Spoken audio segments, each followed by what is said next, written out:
웬 또 뚱딴지 같은 사우나냐 이렇게 말하실는지 모르겠지만 사우나의 사랑 우에 나누며 삽시다. 사랑과 우정을 나누며 삽시다 라는 거예요. 좋죠? 올 한 해 동안 사랑으로 사시기를 바랍니다.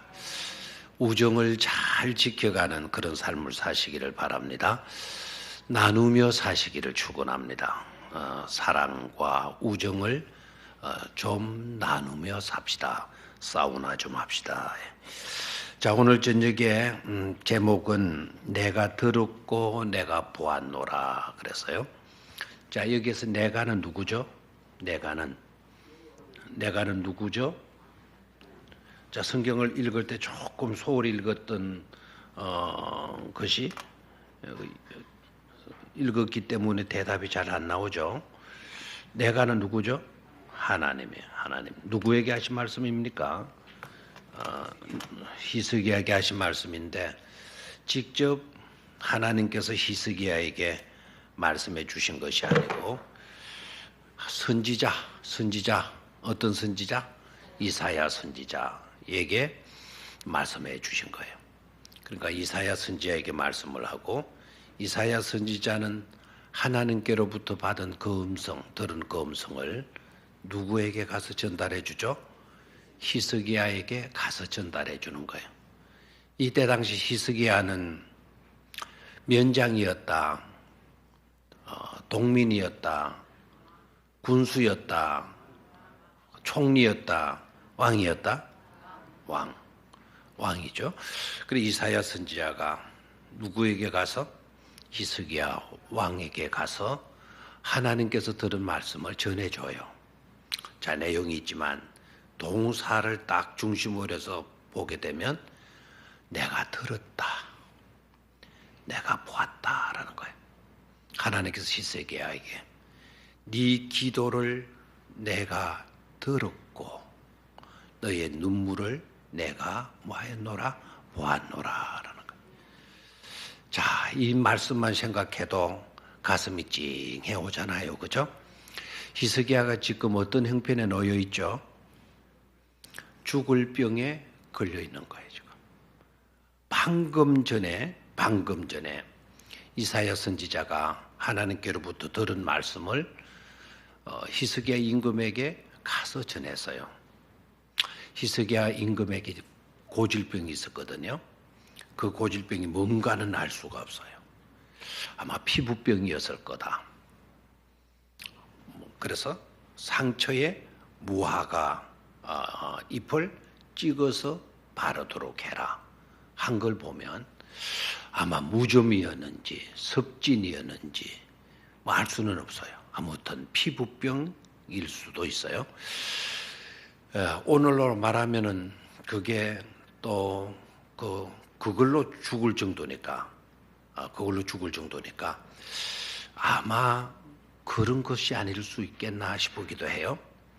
그 뭐랍니까? 대상포진 같은 그런 것. 아무튼 그 병으로 인하여서 너는 죽고 다시 마지 못한다. 살지 못하게 된다. 라는 말씀을 하고 나왔어요. 자, 그게 1절에 있었어요. 1절 한번 같이 읽어볼까요? 그때에 히스기야가 병들어 죽게 되니 아모스의 아들 선지자 이사야가 나아가 그에게 이르되 여호와께서 이같이 말씀하시기를 너는 네 집에 유언하라. 네가 죽고 살지 못하리라 하셨나이다 하니. 그러니까 이사야 선지자가 너 가서 이제 유언을 해라. 자식들에게 유언을 해라. 뭐 한다고 니가? 너는 이제 죽고 다시 살지 못할 것이다. 그러니 뭐 하시오? 유언하시오. 자녀들 불러놓고 마지막 유언하라는 거예요. 자, 여러분 짐작으로 한번 생각해 봐요. 이때의 히스기야 임금의 나이가 어느 정도 됐을 것 같아요? 어느 정도 됐으면 그래도 좀 괜찮겠다 싶어요. 이때 히스기야 임금의 나이가 얼마 정도 됐을까요? 네 자녀들 불러놓고 유언해라. 너는 죽고 못 산다. 네가 곧 죽게 될 거고 네 삶은 끝나게 된다. 그러니 네 자녀들 불러놓고 유언해라. 희석의 임금의 나이가 어느 정도 됐을 것 같아요? 60. 어느 정도 됐으면 좋겠어요 또? 50? 얼마? 80? 80? 60? 70? 아무래도 좀 죽고 자식들 불러놓고 유언하라 하게 되면 좀 60 이상은 되면 좋겠잖아요. 그렇죠? 그때 당시 60은 또 오래 산 거니까. 우리 어릴 때 시골 마을에서 동네 어르신들 60대면 제법 오래 산 걸로 통해서요. 지금은 하도 평균 수준이 높아져 가지고 60 하면은 이제 총각 정도 생각하니까. 안 그렇죠? 이때의 희석의 임금의 나이가 놀라지 마십시오. 39살이에요. 39살 때. 너 죽고 못 살 거니까 네 새끼들 불러놓고 뭐 하도록 해라. 유언하도록 해라. 충격지가 아닙니까? 그죠? 39. 오늘 저녁에 혹시나 39살 되신 분 있으면 손을 한번 들어봐요. 정용 목사님이 딱 39이네요. 용 목사님이 이제 채은이 불러놓고 나 이제 죽는다. 유언한다 생각해 봐요. 충격적 아닙니까? 39밖에 안 되는데 너 죽는다. 이 질병으로 너는 죽는다. 그러니까 자녀들 불러놓고 유언하도록 해라. 희석의 임금이 25살에 왕이 돼요. 왕도 좀 일찍 되죠. 그리고 14년 동안 나라 일을 다스려요. 꽤나 14년 동안요. 나라를 잘 다스려요. 25살에 왕이 되어서 14년 동안 왕 노릇을 하는데 꽤나 왕 노릇을 잘했어요. 성경을 보게 되면 희석의 임금은 아주 훌륭한 임금으로 소개가 되어지죠. 다윗 이후에 전무후무했던 왕으로 통해요. 그럼 다윗 이후에 누구만큼 훌륭한 왕은 없었다. 희스기야 왕 같은 훌륭한 사람은 없었다. 그럼 우리 표현으로 쓴다면 유대 나라 왕들 중에서 역대 이스라엘 왕대 중에서 적어도 몇 번째 되는 왕이었다라는 거예요. 모르면은 앞으로 항상 봐서 몇 번째 되는 왕? 두 번째 정도 되는 그런 왕. 25살의 왕이 되었어. 14년 동안 왕, 대단한 왕, 나라를 잘 이끌어 갔다라는 거예요. 그런데 그런 그가 죽고 못 산다고 하니, 자식들 불러놓고 마지막 유언하라고 하니 얼마나 딱해요. 얼마나 딱해. 여러분 아시다시피 다윗 이후에 유명한 왕이 히스기야였는데 그의 특성, 다윗 하면 여러분 어떤 것으로 유명한 왕이었고 히스기야 하면 어떤 것으로 유명한 왕이었느냐. 다윗은 여러모로 탁월한 왕이었죠. 노래도 잘했죠. 또 전쟁도 잘했죠. 시도 잘 읊었죠. 그렇죠? 그리고 경건했잖아요. 그리고 하나님을 정말 사랑했고 또 하나님의 마음에 콕 드는 사람으로 인정을 받은 사람이 다윗 왕 아닙니까? 그죠? 그래서 다윗 왕의 유명한 점을 들으려고 하면 철저한 믿음에 그의 믿음, 경건된 믿음, 그것이 다윗 왕의 특징이었다고 한다면 두 번째 이스라엘의 유명한 왕 히스기야를 꼽게 되는데 히스기야 임금에 있어 특징적인 요소가 뭐냐? 딱 한마디로 정의를 내리려고 하면 그는 기도의 왕이었다라는 거예요. 자, 히스기야 왕은 뭐 하는 점이 많아요? 기도의 기도. 25살의 왕이 되어서 39살까지 나라를 이끌어가는데 그가 잘했던 것, 다윗 이후에 최고의 왕이 될 수 있었던 그 비결은 다른 데 있지 않았다라는 거예요. 뭐의 사람이었다? 기도의 사람이었다. 기도로 산 사람이었다.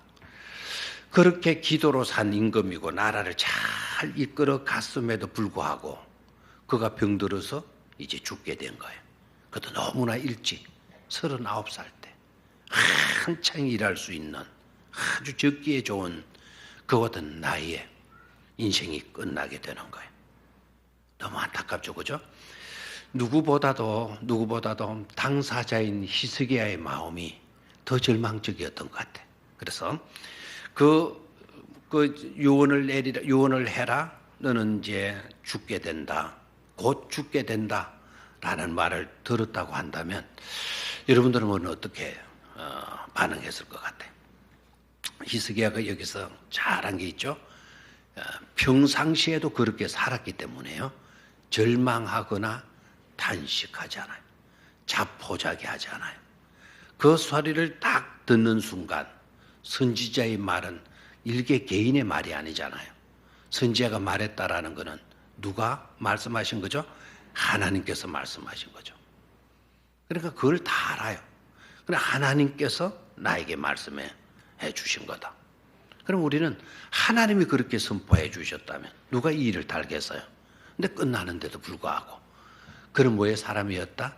기도의 사람이었다라는 그 순간 그는 침상에 누워서 얼굴을 벽 쪽으로 돌려요. 그가 할 수 있는 것은 그것밖에 없었던 것 같아요.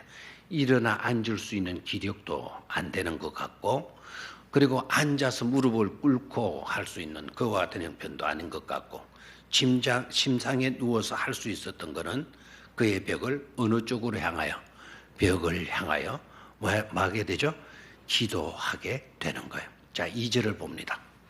자, 시작. 히스기야가 얼굴을 벽으로 향하고 여호와께 기도하여. 자, 뭐 했다는 겁니까? 여호와께 기도하여.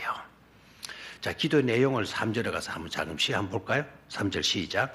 이르되 여호와여 구하오니 내가 주 앞에서 진실과 전심으로 행하며 주의 목전에서 선하게 행한 것을 기억하옵소서 하고 히스기야가 심히 통곡하니. 자, 통곡을 하는데 어떻게 통곡했다 그랬죠? 심히 통곡하니. 한번 해볼까요, 오늘? 우리도 한번 심히 통곡을 한번 해볼까요? 에이! 뭐 이 정도 우는 것도 아니고 막 그냥 심히 목 놓아서 아마 부르짖어 울면서 기도한 것 같아요. 얼마나 간절하게, 얼마나 애통하는 마음을 가지고 통곡을 했더니 바로 이내 하나님께서 딱 응답을 하셔요. 4절을 보면 이에 여호와의 말씀이 누구에게 임하여? 이사야 선지자에게 임하여 이르시되 5절 너는 가서 히스기야에게 이르기를 네 조상 다윗의 하나님 여호와께서 이같이 말씀하시기를 내가 네 기도를 들었고 네 눈물을 보았노라. 내가 네 수 안에 몇 년을 더하겠다.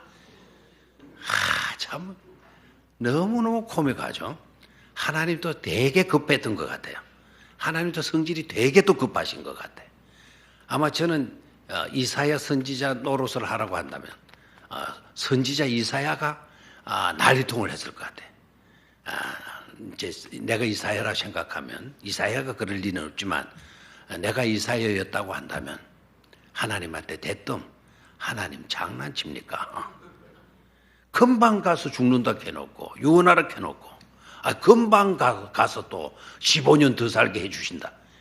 이게 지금 장난하는 말입니까? 제 체면은 또 뭐가 되겠습니까? 하나님 그때 너 좀 정신 차리라 하고 15년 더 살래 죽을래 뭐 그런 식으로 하시든지 뭐 이게 뭡니까? 아마 이사야가 그랬을 법도 하잖아요. 그렇죠? 막 간절히 기도하고 아마 하나님이 그렇게 좀 더 놔뒀다고 한다면 좀 더 내동댕이 쳤다고 한다면 아마 히스기야가 혈압이 터져서 죽든가 뇌졸중으로 죽든가 아마 아셨던 것 같아요. 그냥 잠시만 나중에 응답을 주신다고 한다면 그냥 진짜 끝나버리고 마실 것 같은 말 것 같은 그런 것을 하나님이 하시고 제각 뭐로 응답해 주시죠? 고쳐주겠다. 네 생명을 얼마나 연장시켜 주겠다? 15년 연장시켜 주겠다라는 거예요. 아멘입니까?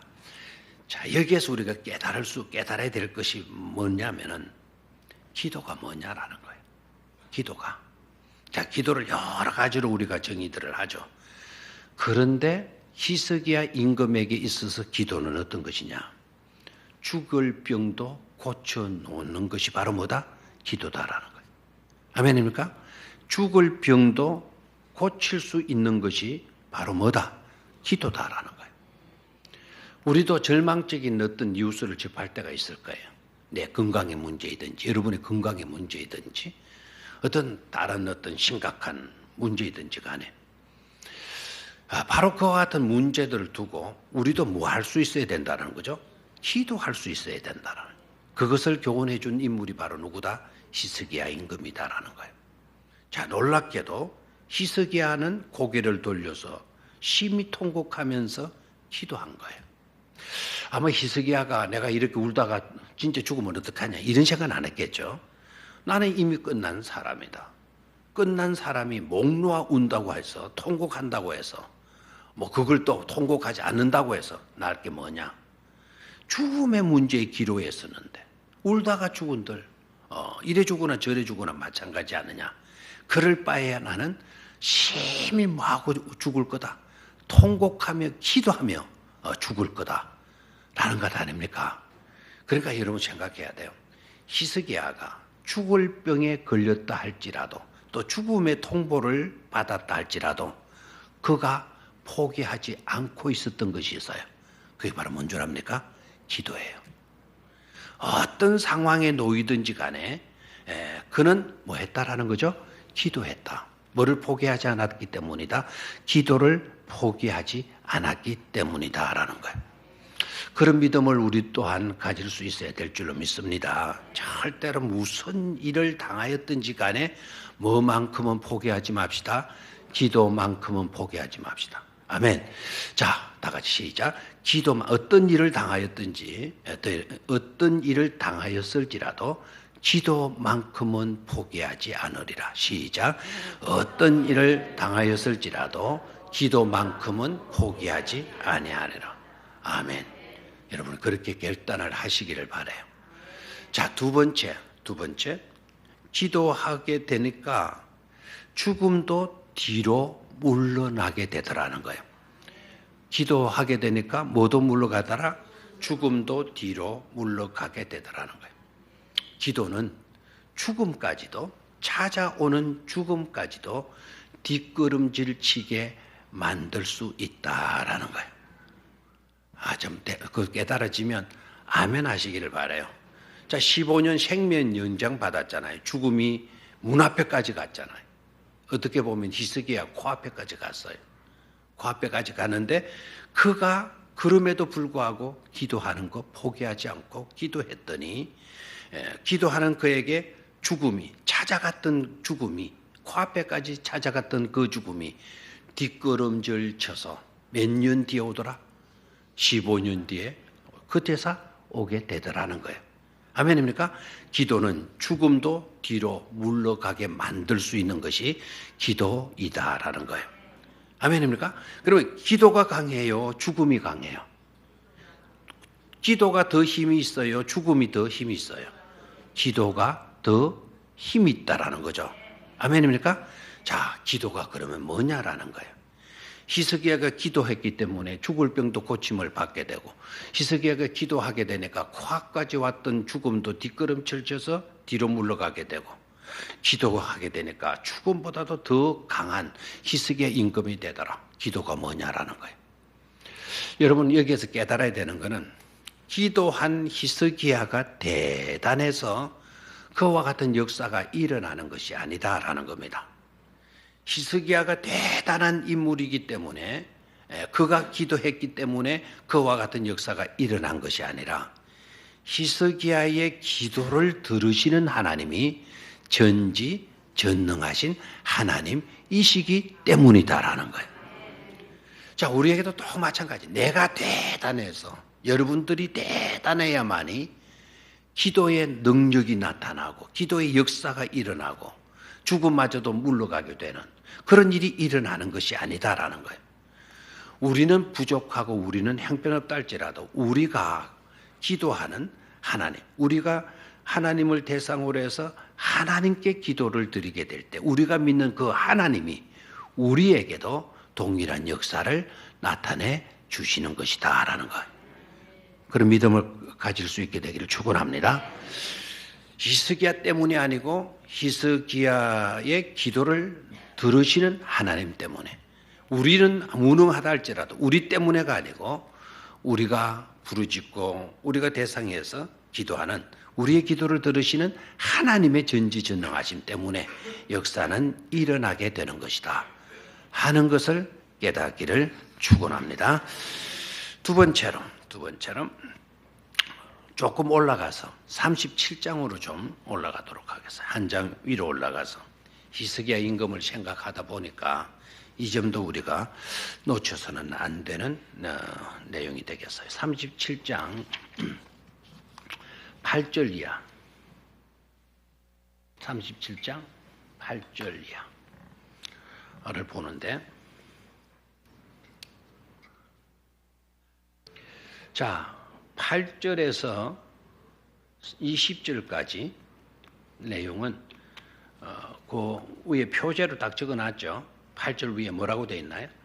아수르가 또 다른 협박을 하다.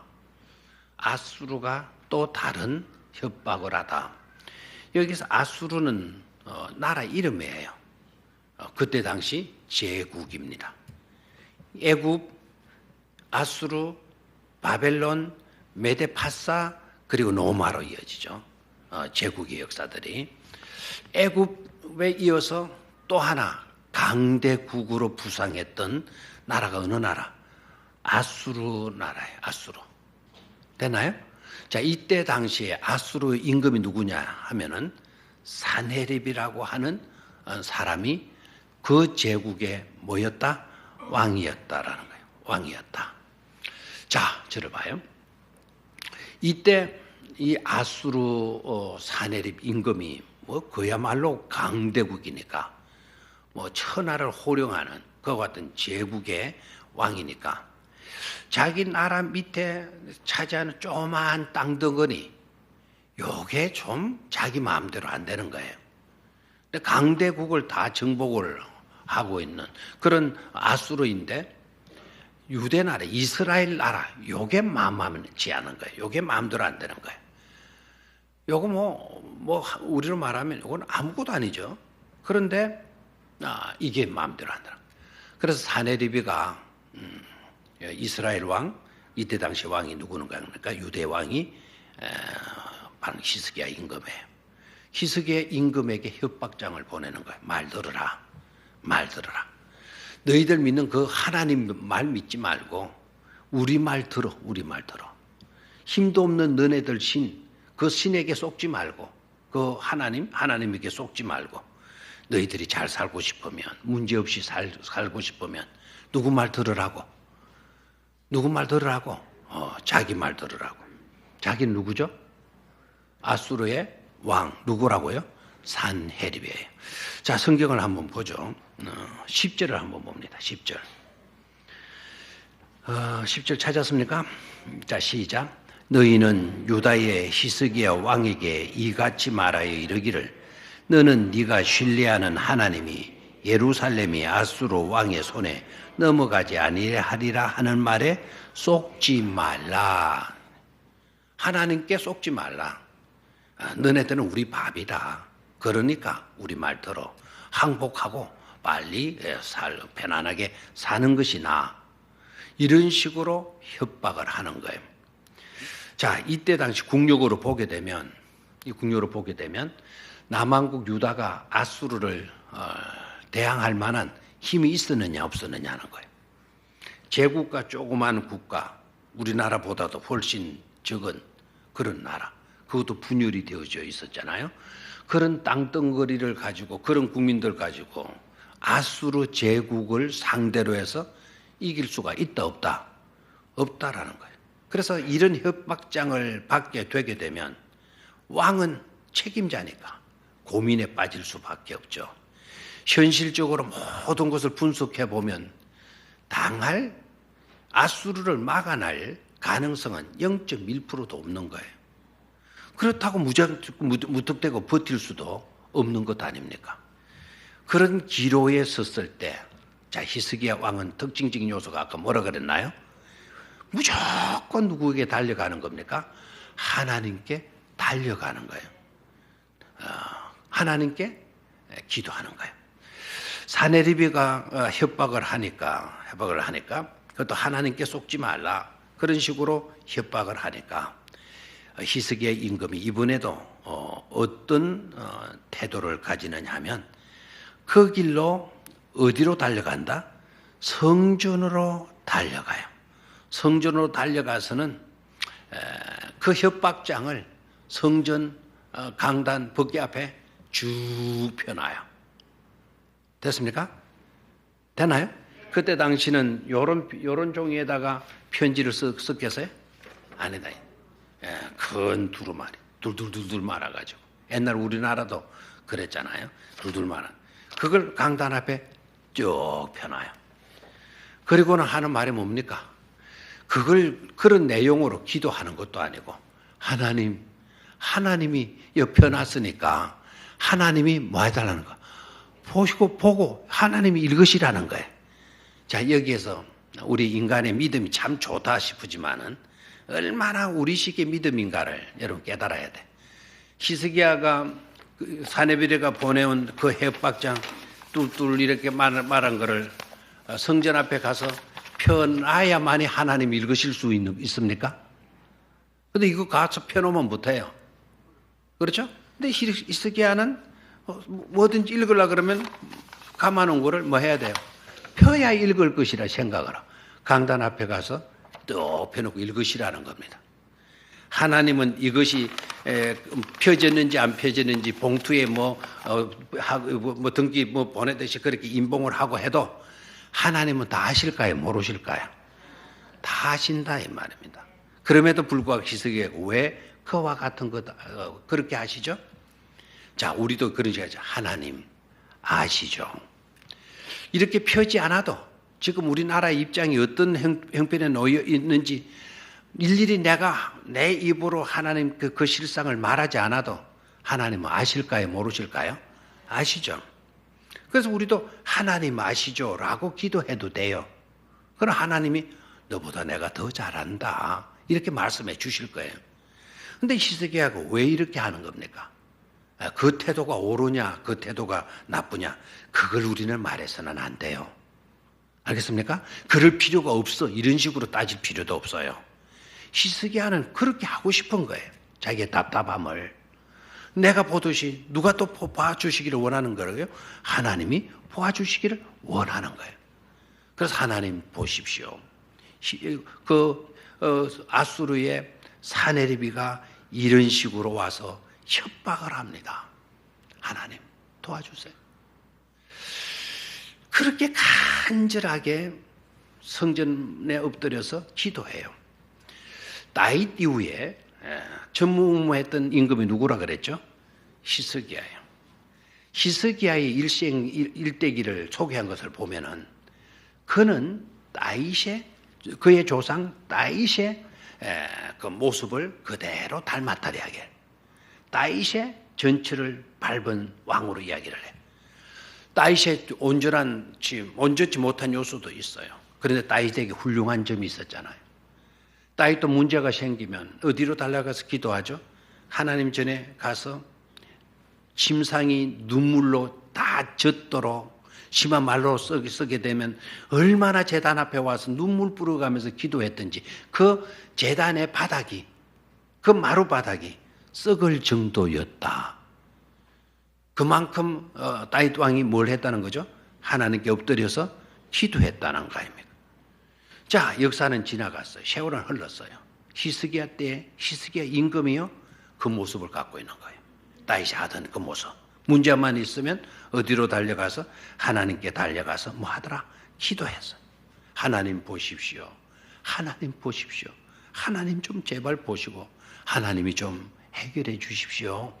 간구하게 되는데 놀랍게도 그 간구에도 하나님께서 그 간구를 들어주실까요? 들어주시지 아니하실까요? 하나님께서 그 간구를 들으신다? 들어주시지 않으신다? 들어주신다라는 거예요. 들어주셨다라는 거예요. 여호와의 열심이 그 모든 것을 해결해 주시게 된다라는 거예요. 자, 여호와의 열심이 해결해 준다. 그 구절을 한번 봐야 되겠죠. 자, 성경을 한번 찾도록 하죠. 14절을 먼저 보도록 하겠습니다. 14절 찾았습니까? 자, 14절을 같이 읽습니다. 시작.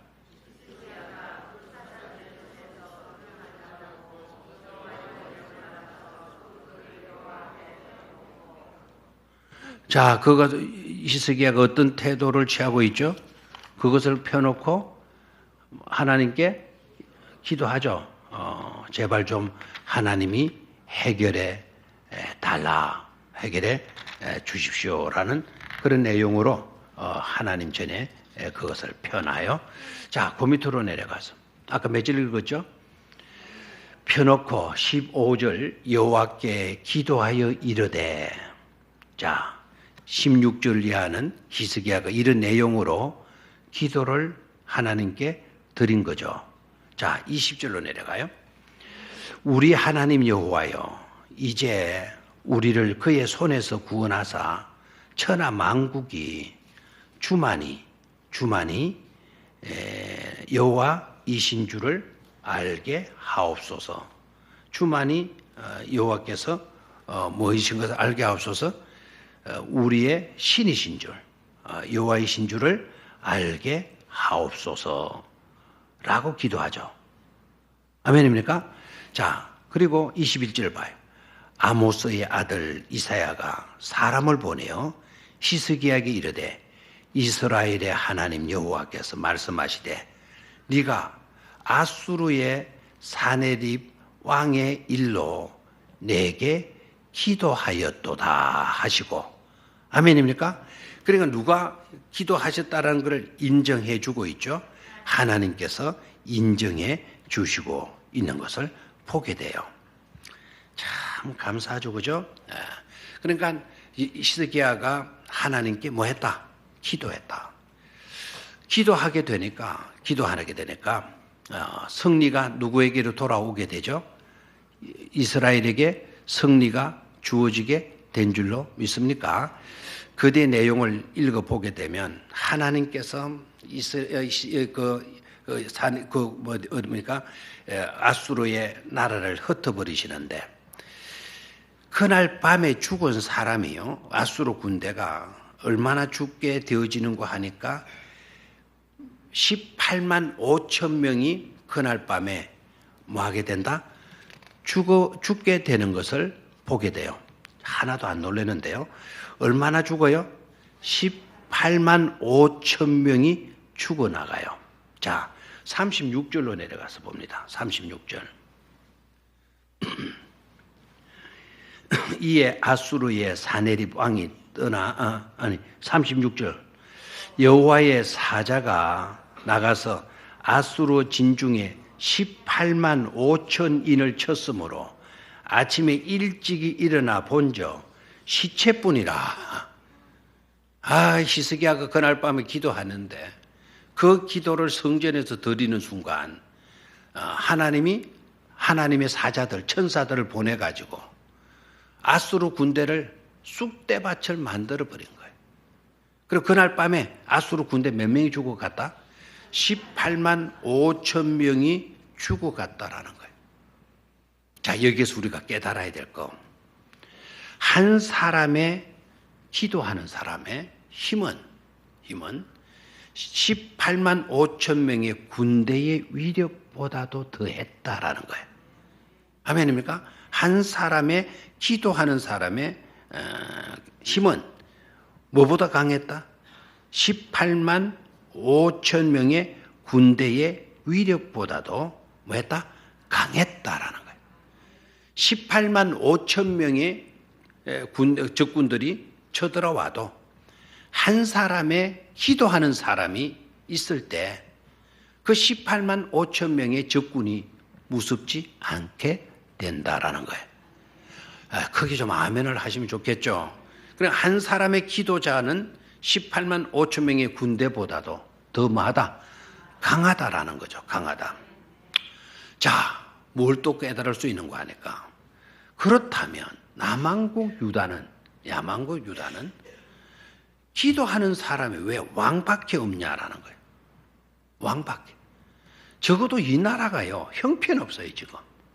왕이 적어도 그 협박장을 받고 두려움에 빠져서 성전에 가서 엎드려서 기도한다 그러면, 그걸 펴놓고 기도했다 그러면 적어도 밑에 신하들도 따라 나와서 뭐 해야 되나요?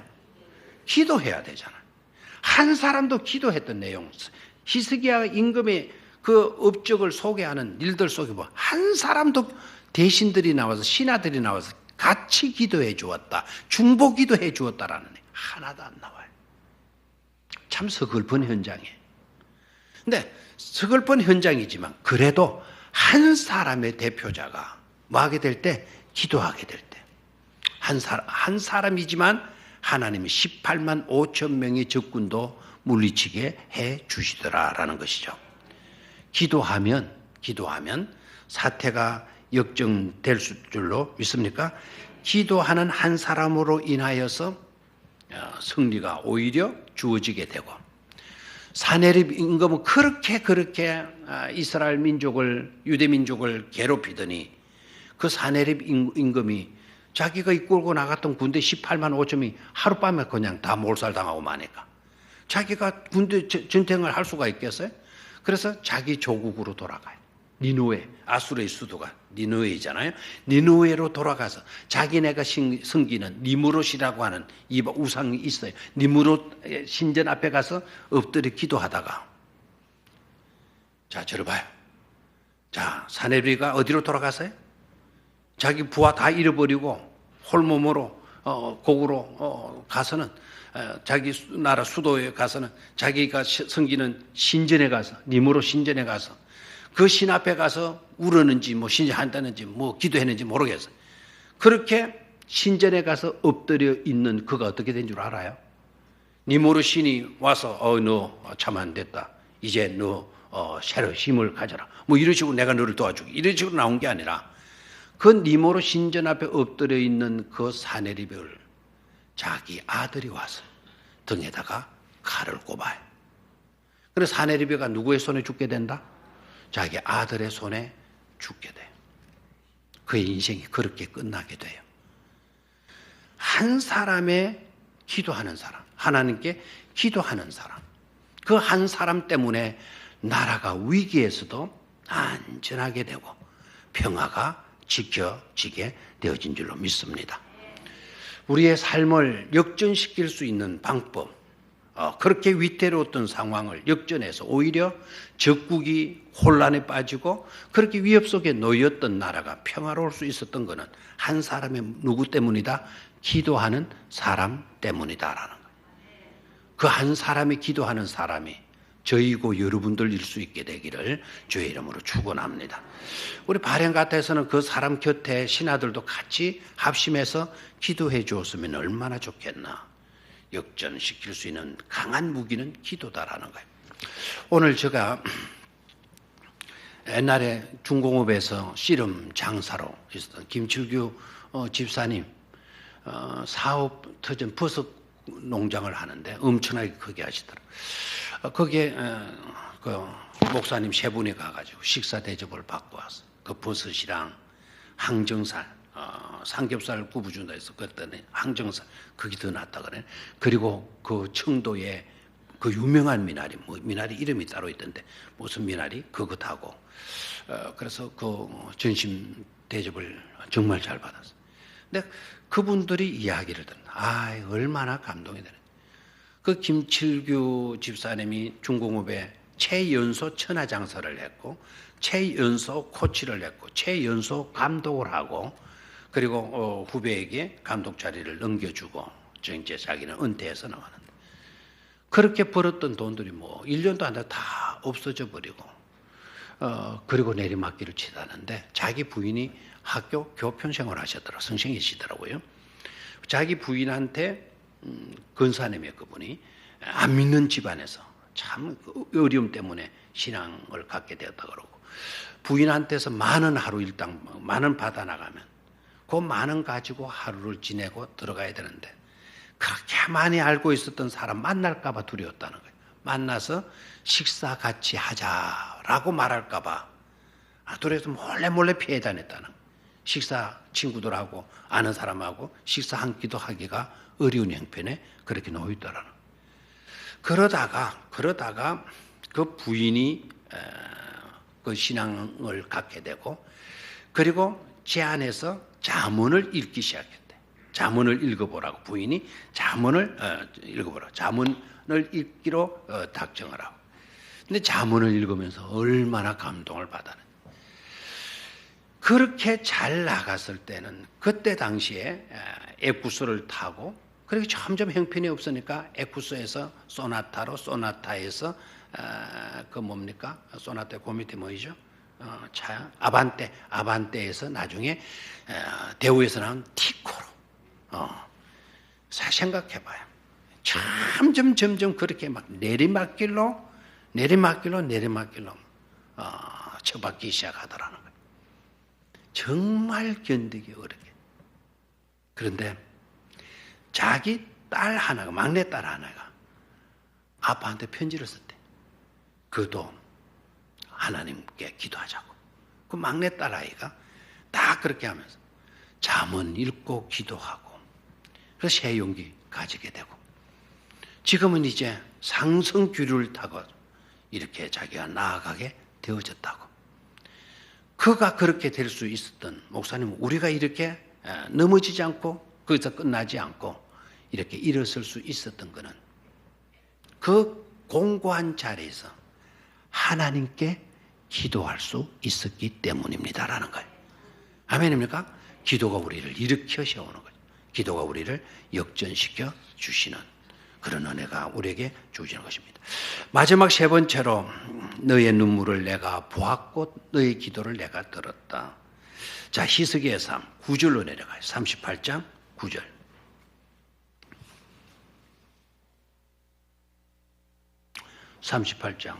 찾았습니까?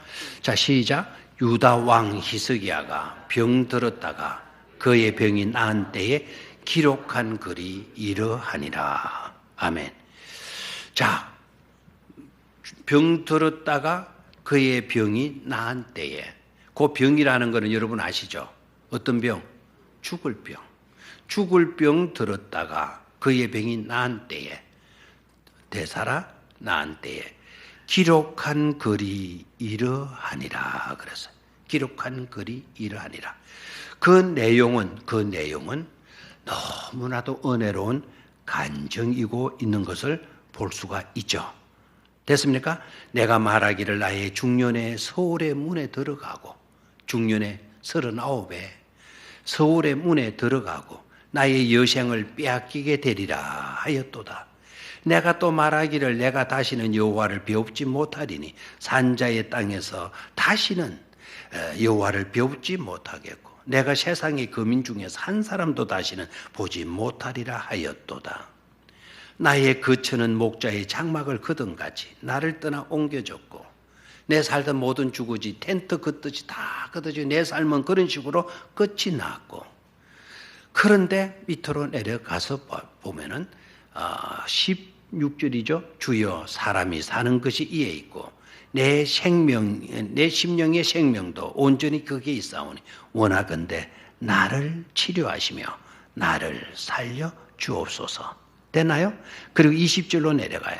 여호와께서 나를 구원하시리니 우리가 종신토록 여호와의 전에서 수금으로 나의 노래를 노래하리로다. 자, 뭘 깨달을 수 있냐? 좋은 기록을 남기게 되더라라는 겁니다. 무슨 말이죠? 좋은 뭐를 남기게 되더라? 기록을 남기게 되더라. 좋은 기록을 남기게 된다라는 것은 여러분 좋은 삶을 살았다라는 것 아니겠습니까? 그죠? 훌륭한 삶을 남긴다. 훌륭한 삶을 살았다라는 것을 의미하게 될 것입니다. 저는 뭐 평생 뭘 하고 중요하지만 뭐 많이 가지고 그런 것도 중요하지만 우리가 죽고 난 뒤에 참 그 사람 좋은 삶을 산 사람이라고, 좋은 기록을 남긴 사람이라고, 그런 인정을 받는 것이 가장 중요한 축복이 될 줄로 믿습니다. 좋은 삶을 산 사람이라는 그런 인정을 꼭 받을 수 있게 되기를 축원합니다. 참 그 사람 훌륭한 삶을 사셨던 분이라고. 얼마나 좋아요. 아멘입니까? 엘리사 선지자 여러분 아시죠? 엘리사 선지자 압니까?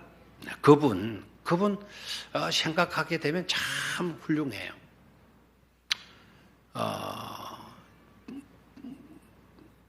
적군 아람 군대가 자꾸 쳐들어오잖아요. 아람 군대가 쳐들어오는데 아람 군대가 쳐들어오지만 이스라엘 그 조그만 땅덩이를 삼키지를 못해요. 그래서 왕이 화가 났어요. 이게 뭐냐?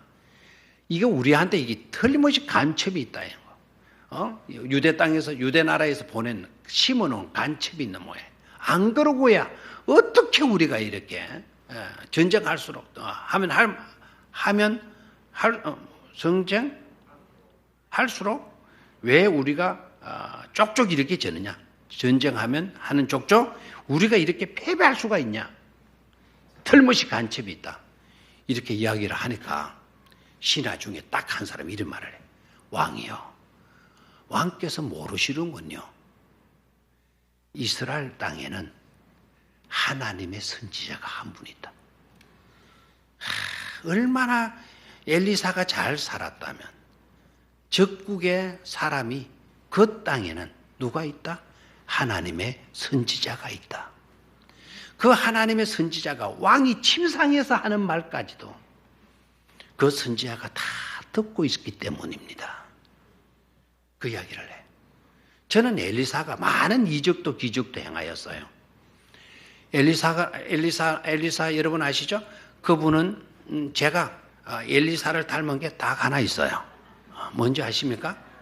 그 대답 말은 하지 마세요. 그냥 아는 체만 하고 그냥 지나가세요. 그 뭐 말하면 뭐 그냥 다 알고 모르는 분들은 뭘까 그냥 궁금하게만 그렇게 여기고 있으시기를 바래요. 그분 많은 이적도 행하였죠.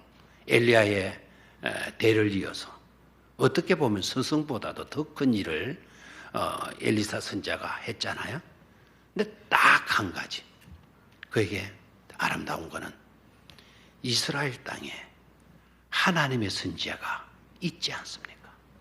얼마나 믿음으로 잘 살았다면 적국의 나라에서 이방 나라 사람들도 그것을 그렇게 말할 수가 있냐. 아멘입니까? 우리 병영교회 안에 엘리사와 같이 그렇게 훌륭하게 믿음 지키며 살아가는 사람이 있다. 그 사람이 바로 여러분이고 저고 있다. 정말 아름다운 일인 줄로 믿습니다. 그런 자가 되어질 수 있기를 주의 이름으로 축원합니다. 기도하겠습니다. 하나님